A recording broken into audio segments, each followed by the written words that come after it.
E o assunto é polêmico. O prazo para a liberação de corpos do IML. O assunto será discutido pelo Conselho de Segurança.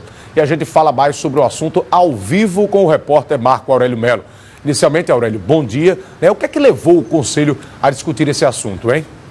Muito bom dia, Oscar. Bom dia a todos que nos assistem. Olha, Oscar, os últimos acontecimentos, esses casos que a gente mostrou aqui no Jornal da Paz da Manhã, na semana passada, da demora em liberar esses corpos no IML, principalmente o fato ocorrido no dia 8, quando um corpo levou mais de 7 horas para ser liberado, isso porque faltava apenas uma assinatura.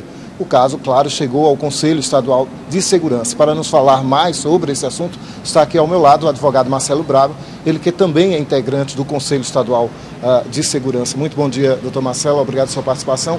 Já existe uma previsão de quando acontece essa reunião que vai discutir exatamente esse assunto? Bom dia, Marco Aurélio. Possivelmente na próxima segunda-feira.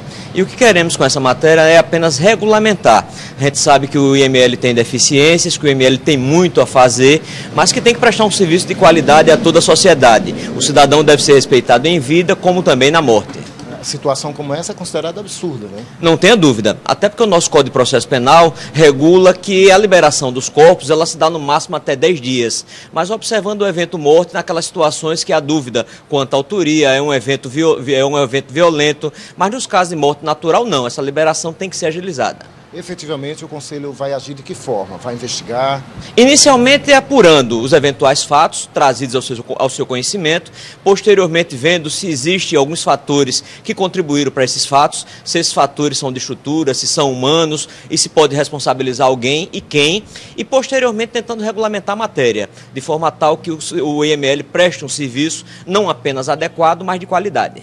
Se por acaso se constatar que, por exemplo, falta estrutura, falta equipamento necessário ao bom funcionamento do IML, o Conselho ele recomenda ao governo, qual o procedimento que ele faz? Algumas medidas de recomendação, outras de imposição. Depende da situação colhida, da situação observada. Até porque o Conselho recentemente tem adotado uma atividade de natureza proativa. Isso foi no caso do presídio militar, isso está sendo no caso das delegacias de polícia. Nós não podemos apenas observar aquela realidade vivenciada, as dificuldades vivenciadas, mas temos também que não apenas sugerir, mas cobrar, até porque o Estado ele é destinatário da norma e como todo cidadão tem direito de cobrar. Caso se constate aí a responsabilidade de alguém, de algum dirigente, que tipo de punição pode ocorrer? Inclusive o processo disciplinar. O IML está submetido a toda a estrutura da segurança pública e, por conseguinte, ao Conselho de Segurança. Nós não dissemos a ninguém que há responsabilidade, que existe realmente algum mal ali no seu procedimento,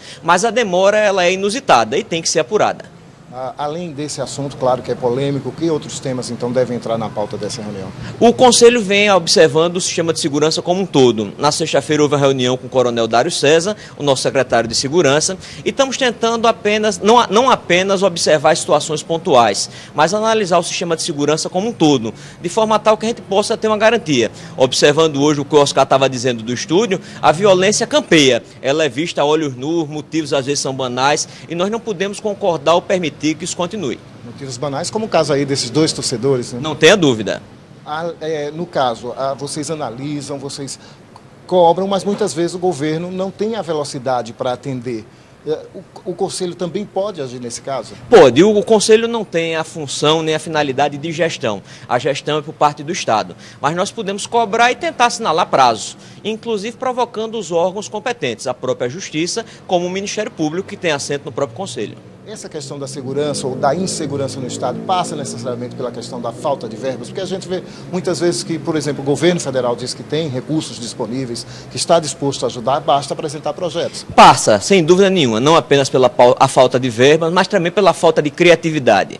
A maior situação, e aí que todos nós observamos, foi do sistema prisional. No Baldomero, quando o Conselho interviu, não apenas solucionou o que estava havendo lá dos motins, da insatisfação, como também conseguimos, através do próprio vice-governador Tomás Nonô e do próprio Conselho, mobilizar a sociedade de forma que a gente possa ter algumas melhorias. De que forma, então, qual o grau de participação da sociedade, da população, para ajudar até o desempenho do Conselho? É decisivo. A participação da sociedade é decisiva e não apenas cobrando do organismo do Estado, cobrando do governador, cobrando dos secretários, mas do próprio Conselho. Nós ressentimos muito que as nossas sessões são públicas e que a sociedade participa muito pouco das mesmas.